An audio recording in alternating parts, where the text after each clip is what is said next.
Hey Basics, this is part 2 of my flow hacking series, in which I present you 4 techniques that you can use to get into the flow more easily. Number 1, set clear, achievable goals. Number 2, challenge yourself, not too much, not too little. Number 3, make sure you get immediate feedback. And what we covered last week, number 4, what you do has to be important to you. Alright, let's get into this week's episode. Today I want to talk to you about goal setting. One thing that makes this really easy is using SMART goals. What are SMART goals? SMART is actually an acronym that stands for the specifics that you need to focus on if you want to set SMART goals. S stands for specific. M stands for measurable. A stands for achievable. R stands for relevant, and finally the T stands for time-bound. So let's dive in and see what SMART really means. Specific means be as specific as possible. Don't stop at I want to play this groove, this riff, this lick at fill in the blank BPM. Here are a few ideas what else you could focus on in your practicing session. Clarity, economy of motion, articulation, feel, dynamics, precision. Eventually you want to get all of these metrics up to spec, but for the sake of quicker progress, it makes a lot of sense to focus on them one by one. You can spend a whole practice session on economy of motion. How far are your fingers moving from the fretboard? Hopefully as little as possible. But is that possible at all speeds? Then you can go on to the next session and focus on the next one. But what you also can do is just have 5 minutes or even 1 minute focus on economy of motion, then on clarity, then on whichever. You can even make up your own metrics. Just see what works best for you, but definitely go one by one to accelerate your progress. Setting a clear specific goal is already one thing that helps you to measure your achievements. But what is just as important is to write down where you start. What is the estate? At what BPM do you start? And how much did you progress? Now you can measure it in comparison to where you started. If you only have a goal but you never write down where you start, it becomes really hard to measure. It's just gonna be a miss or fail. And that, I tell you, is not going to motivate you on the long term. So write down where you started from every day. Out of the 5, setting an achievable goal was the hardest on me.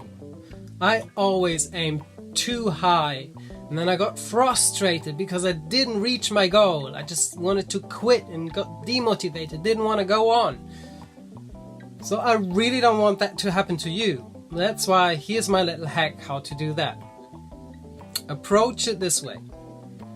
First, establish your comfort zone. Your comfort zone is where you feel comfortable playing what you're practicing. Obviously, right? Your movements are basically automated and you don't have to concentrate much. Once you establish your comfort zone, aim just outside your comfort zone. The truth is, in one session you might go way beyond that goal, but that's not important. Important is the achievement. The initial achievement will motivate you to push even further. So the more achievements you have in one session, the more motivated you will be to push. The other way around would be aiming too high and never reaching the goal, have no achievements and be demotivated. Pick yours. So what does setting a relevant goal mean? That's actually quite easy. What you practice has to be relevant to what you want to play. Say you play in a reggae band. Why would you practice playing 16th notes at 300 BPM? It doesn't make sense. You're never gonna use that in your band. But of course, it makes sense to go and explore this and that, but know why you're doing it. Don't just practice things because everyone's practicing them, or that dude is practicing it and you're really impressed by him, but actually you don't really want to play the music he plays. You're just really inspired by him. Pick out what inspires you and what you can apply to your music. Because your brain doesn't memorize useless information. You're just wasting time if you're practicing things that are not relevant to your actual playing. Okay, this last one's really important. time-bound goals. Why would you set a deadline for your practicing goal? Doesn't that put pressure on you and tense you up? Possibly you'll injure your arms because you're so tensed? To some degree, yes, but there are far more advantages to setting deadlines than not having them at all. Have you heard of Parkinson's law or last-minute inspiration? Well, Parkinson's law says, work expense so as to fill the time available for its completion. Which means, if you don't set a deadline, you possibly won't reach your goal at all. My approach to this is, first set a big goal for a month, maybe even 2 months or a whole year. Once you have that in place, you reverse engineer the process and set your baby step goals. How much do you have to progress in one practicing session to reach your big goal? You can always readjust your big goal once you get going with the baby step deadlines. If you find out you aim too high, just dial your big goal back a little bit. If you found out you're progressing way quicker than expected, aim higher. Challenge yourself.